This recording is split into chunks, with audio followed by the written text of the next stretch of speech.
Good morning students, welcome in online VVN classes. I am your maths teacher Sakshi Dhiman. अब मैंने यहाँ पे chapter 1 करवाऊँगी, that is integers. Okay, integers की सबसे पहले ऑब्वियसली इंट्रोडक्शन करेंगे, इंट्रोडक्शन के बाद ही हम आगे चलेंगे। अब इंटीजर्स आपने ना पहले पढ़ा ही है, ये जैसे होल नंबर क्या होते हैं, we start from 0 1 2 3 4 5 6 7 so on. Natural number क्या होते हैं, वी स्टार्ट फ्रॉम 1 2 3 4 5, ठीक है। इवन नंबर, ऑड नंबर, ये आप लोगों ने सब पढ़ा हुआ है, ठीक है। अब हम पढ़ेंगे इंटीजर्स क्या होते हैं, ठीक है। अब देखिए मैं आपको बताती हूँ इंटीजर, दैट इज़ इंटीजर में भी पॉजिटिव भी हो सकते हैं और नेगेटिव भी हो सकते हैं। जैसे मैंने यहाँ पे 0 लिया, 0 के राइट हैंड साइड में लिखूँगी 0 then 1 then 2 then 3 4 5 up to infinity. और यहाँ पे लिख दूँगी -1 -2 -3 -4 अप टू इन्फिनिटी, ठीक है। This is called as a positive integers. ये सारे हो जाएंगे आपके पॉजिटिव इंटीजर्स। और ये क्या हो गए, that is called as a negative integers, ठीक है। 0 is neither a positive nor a negative, ठीक है। जो 0 है ना तो वो पॉजिटिव होगा और ना ही नेगेटिव होगा, बट ये इंटीजर में काउंट होगा, ओके। अब यहाँ पे सबसे पहले आपको इंटीजर्स का, अब हम इसमें करेंगे क्या इंटीजर्स में, तो आपको मैं एक नंबर लाइन के थ्रू थोड़ा सा समझाती हूँ, ठीक है। सबसे पहले आपने ऐसे क्वेश्चंस भी करे होंगे नंबर लाइन पे कैसे ड्रॉ करते हैं। तो जैसे मैं एक नंबर लाइन ड्रॉ करती हूँ, ठीक है। यहाँ पे मैं एक नंबर लाइन ड्रॉ करती हूँ, तो नंबर लाइन के मिडल में यहाँ पे 0 ले लेते हैं, ठीक है। राइट हैंड साइड में सारे पॉजिटिव इंटीजर्स ले लूँगी, that is 3 then 4 then 5, okay. और यहाँ पे लेफ्ट हैंड साइड पे मैं नेगेटिव ले लूँगी, -1 -2 -3 -4, गॉट इट।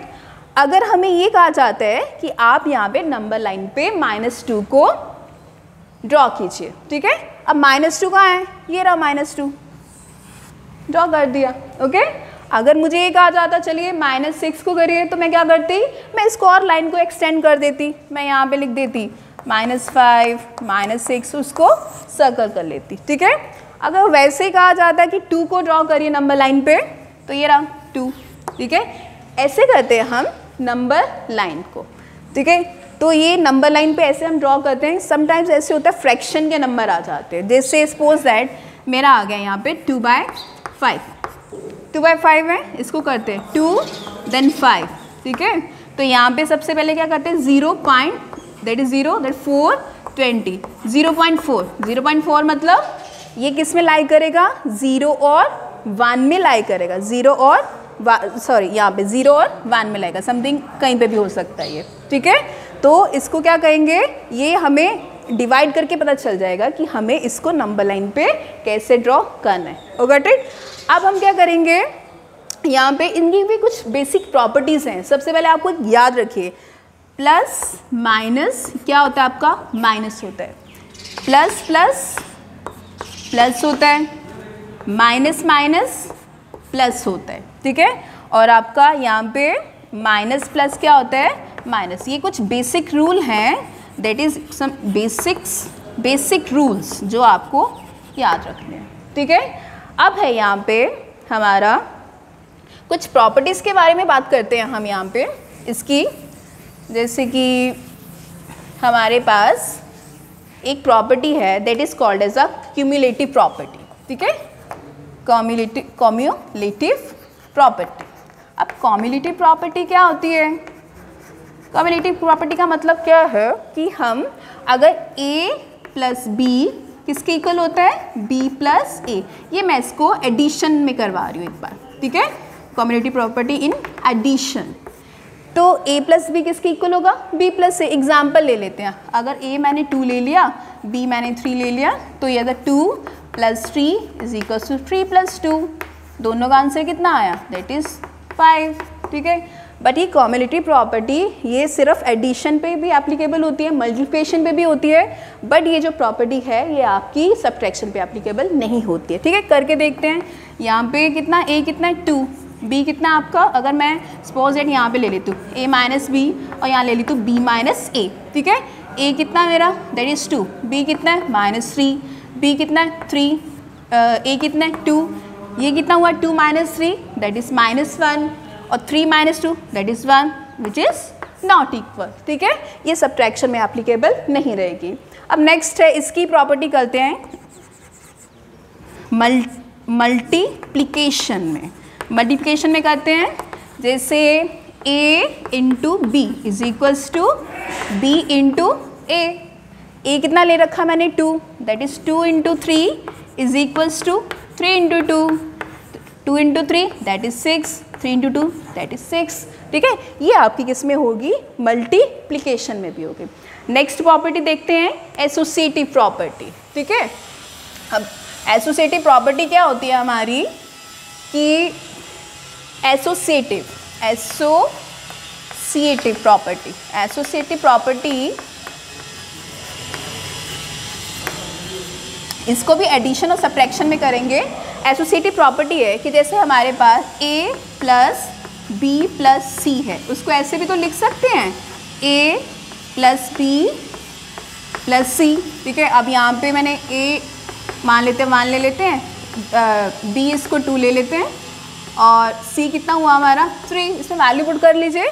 a कितना आपका 1 और प्लस b कितना 2, c कितना आपका 3, a कितना है 1, b कितना आपका 2, c कितना आपका 3, तो ये कितना हुआ आपका 3 प्लस 2 दैट इज 5, 5 प्लस 1 6 और ये भी कितना हुआ that 6, they are both are equal. अब इसको मल्टीप्लिकेशन में करते हैं that is a into b into c, इसको हम ऐसे भी लिख सकते हैं that is a into b into c।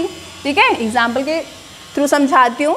a 1 लिया है, b कितना है 2, c कितना है 3, यहाँ पे a कितना है हमारा 1, b कितना है 2, c कितना आपका 3। ठीक है, 3 into 2 that is 6, 6 into 1 that is 6 और यहाँ पे कितना है 2 इंटू 1 दैट इज 2 और ये कितना हुआ 3 2 ज़ा 6। ठीक है, बोथ आर इक्वल। ये हमने एसोसिएटिव प्रॉपर्टी भी कर ली।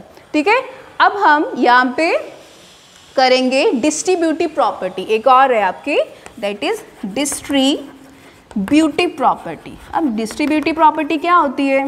डिस्ट्रीब्यूटिव प्रॉपर्टी मीन्स अगर आपके पास a इंटू बी प्लस सी आए, ठीक है, a इंटू बी प्लस सी आए, तो हम उसको ऐसे लिख सकते हैं ना, a इंटू बी, मतलब ये जो a है इससे भी मल्टीप्लाई हो रहा है और a इससे भी मल्टीप्लाई हो रहा है, a into b plus a into c. ठीक है, अब एग्जाम्पल के थ्रू समझाती हूँ। अगर a 1 लिया है, b 2 है और c आपका 3 है, it means that 1 into 2 plus 1 into 3, 2 into 1 2 plus 3 into 1 that is 3, तो आंसर कितना आया आपका 5। That is distributive property. Next देखिए आपका, हम ये करेंगे 0। ठीक है, अब देखिए 0। ठीक है, इट मीन्स दैट अगर मैं किसी भी नंबर में अगर मैं 0 ऐड करूँगी तो मेरा आंसर क्या आएगा? वही नंबर आएगा एज इट इज़। ओके, अब देखिए यहाँ पे अगर मैं यहाँ पे 6 माइनस 0 लिखती हूँ तो मेरे पास क्या आएगा आंसर इसका? 6 आएगा। बट अगर मैं यहाँ पे लिख देती हूँ 0 माइनस 6 तो मेरा आंसर क्या आएगा? That is -6। Got it? अब देखिए कोई भी नंबर, जितना भी बड़ा नंबर है, अगर 0 से मल्टीप्लाई होगा तो मेरा आंसर क्या आएगा? 0 आएगा। मान लीजिए 1 लाख ले लेते हैं, 1 2 3 4 5, ठीक है, 1 2 3 4 5 इंटू 0, तो व्हाट आई विल गेट? 0। मेरा आंसर 0 ही आएगा, ये आपको ध्यान रखना है। ठीक है, 0 is not positive, neither positive nor negative. ठीक है, ना तो वो पॉजिटिव होता है ना ही वो नेगेटिव नंबर होता है। एक और कुछ एग्जांपल्स बताऊंगी मैं आपको। जैसे मैंने अभी बताया कि प्लस प्लस क्या होता है? प्लस होता है। ठीक है, माइनस माइनस क्या होता है? दैट इज प्लस होता है। बट कुछ साइंस की बच्चे गलती करते हैं, वो एक बार क्लियर करूंगी। माइनस प्लस क्या होता है आपका? माइनस, और प्लस माइनस क्या होता है आपका? That is minus. मैं एक एग्जाम्पल लेती हूँ। ठीक है, मैं लिखती हूँ -2 -3। ठीक है, -2 और -3 लिखती हूँ। अब देखो माइनस माइनस क्या बोला है? प्लस। अब ये प्लस होगा आपस में, 3 + 2 कितना होता है? That is 5। बट जो साइन जो बड़ी टर्म का होगा वो आएगा। कुछ बच्चे साइन नहीं लगाते, उनके क्वेश्चंस गलत हो जाते हैं। तो साइन किसका है बड़ा है? 3 का, तो 3 के आगे कौन सा साइन है? दैट इज माइनस, तो इसका आंसर आएगा -5। ठीक है, एक और एग्जाम्पल ले लेते हैं। मैं यहाँ पे ले लेती हूँ 2 - 3 ले लेती हूँ। ओके, अब जिसके आगे कोई भी साइन नहीं होता ऑब्वियसली प्लस का साइन होता है, और ये कौन सा माइनस का, तो मैंने भी बताया प्लस माइनस क्या होता है, माइनस होता है, ठीक है। तो ऑब्वियसली माइनस होगा, तो ये क्या आ गया 3 में से 2 गए दैट इज 1 बट 3 के आगे कौन सा साइन है, नेगेटिव का, तो ये आपका नेगेटिव का साइन आएगा, ठीक है। ये बहुत सारे बच्चे ऐसी गलतियाँ करते हैं, ठीक है। एक और बात है, अगर 6 को मैं 0 से डिवाइड करती हूँ, ठीक है, तो इसका आंसर आएगा नॉट डिफाइंड, ठीक है, कि इसको हम डिफाइन नहीं कर सकते। बट अगर 0.6 लिखते हैं उसका आंसर क्या होता है 0, ठीक है। आज के लिए इतना ही बस है, काफ़ी है। नेक्स्ट वीडियो में आपको नेक्स्ट चैप्टर करवाएंगे। Okay, thank you.